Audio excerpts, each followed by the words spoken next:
Le goupil, plus communément connu sous le nom de renard roux, est un animal opportuniste qui vit dans les prairies, les campagnes et les forêts de France.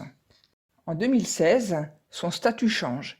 Il n'est plus classé en tant qu'espèce nuisible, mais en tant qu'espèce susceptible d'occasionner des dégâts. Mais est-ce vraiment une espèce nuisible ou plutôt une espèce utile?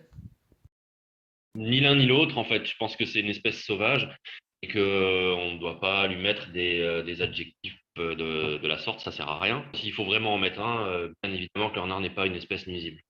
Si on veut nous faire dire que c'est utile, là, c'est facile parce qu'on se rend compte qu'il rend quand même des services.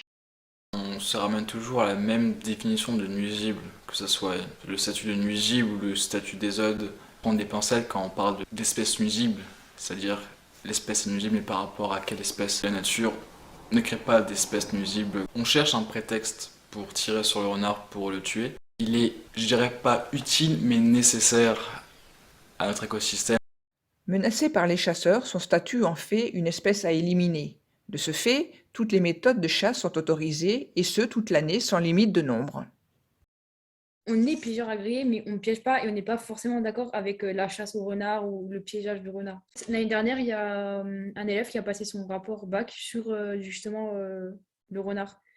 Et il nous a montré des vidéos de déterrage et tout ça, et c'était vraiment choquant. Ce sont les mammifères les plus détruits sur le territoire français. Quand on éradique les renards sur un secteur, il y en a forcément d'autres qui vont arriver, quoi. Ça fait un territoire nouveau à conquérir. On a éliminé pas mal de renards, la population campagnole a explosé, quoi. Ça avait fait des dégâts dans les prairies. Toujours classés sur liste noire, de nombreuses associations militent pour l'interdiction du piégeage, son retrait de la liste ESODE et sa protection par la loi. C'est le cas dans le canton de Genève, où ça fait 45 ans qu'on ne chasse plus le renard.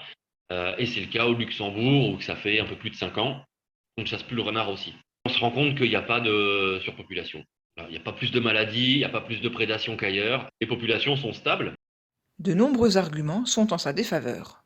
Là où le renard peut effectivement poser problème, c'est les élevages de poules. Le renard a toujours mangé des poules et il en mangera toujours. Il faut juste protéger son bien et le renard ne viendra pas dans les poulaillers. Quand il attaque mes poules, c'est de ma faute, c'est de ma responsabilité. Ça fait partie du jeu, il fait partie intégrante en fait de mon paysage. Il faut prendre de la hauteur vis-à-vis de l'association et prendre en compte que beaucoup d'associations de chasse lâchent régulièrement dans la nature des faisans et que le renard chasse ces espèces car il voit une opportunité pour se nourrir. Et le renard constitue aux yeux de beaucoup de chasseurs un concurrent. Tous les animaux sont susceptibles de transmettre des maladies, comme ton chien, comme ton chat. Non, c'est à nous de s'en prémunir. L'échinococcose alvéolaire, c'est une maladie grave et c'est une maladie très rare. On en parle parce que la rage n'est plus là, donc il a fallu trouver un prétexte pour limiter les populations de renards. On va nous chercher en fait à habiter au plus près des animaux sauvages, donc on prend des risques sanitaires. Il faut prendre le problème à l'inverse. Il ne faut pas se demander s'il faut abattre des animaux qui peuvent potentiellement être porteurs de maladies. Il faut que nous, on recule un petit peu, qu'on arrête d'aller dans des zones où il y a des animaux qui sont encore à peu près tranquilles. Pourtant, il est nécessaire au maintien de l'équilibre des écosystèmes et de la biodiversité.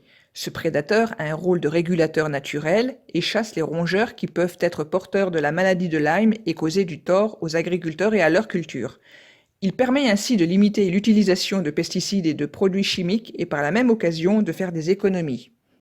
On voit aussi avec la maladie de Lyme, on sait que le renard peut être un rempart contre cette maladie. Les régions où les populations de renards étaient le plus régulées, c'était les régions aussi où les personnes étaient le plus souvent piquées par des tiques. Il y a des interdépendances qui nous protègent aussi. Le renard fait non seulement partie de notre patrimoine naturel mais aussi culturel, notamment à travers les légendes et les contes. Moi, je croise un renard quand mes gamins sont dans la voiture, et ben hop, on s'arrête, on l'observe, on le laisse passer. Et ben, c'est beau, c'est un beau spectacle. J'organise des affûts avec des jeunes. Ah bah, si on tombe sur un renard, c'est fantastique. Aux yeux des enfants, il fait rêver un petit peu. C'est un peu un mythe, quoi, le renard. On le voit facilement pourtant, mais il reste quand même assez mystérieux. Et il est beau, le côté un peu rouquin, tout ça, il est quand même assez chouette et assez fascinant.